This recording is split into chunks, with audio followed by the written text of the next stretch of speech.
Christian.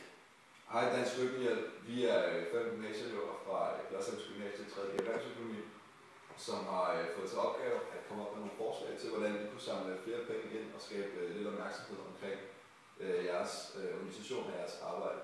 I vores gruppe der er vi mig, Mikkel, jeg hedder Otto, jeg hedder Lukas.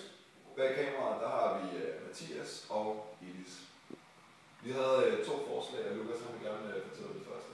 Jo, det første forslag det går selvfølgelig ud på, at vi vil opsætte nogle indsamlingsbøsser rundt på alle danske gymnasier ved kantinerne, så alle lige kan donere en lille chat penge, hver gang de lige kommer forbi. Ja, og vores hovedforslag går selvfølgelig ud på, at de 10, der samler mest ind på indsamlingsdagen, de får en unik oplevelse og kommer til Afrika, hvor de kan se, hvilket arbejde dansk familie laver dernede.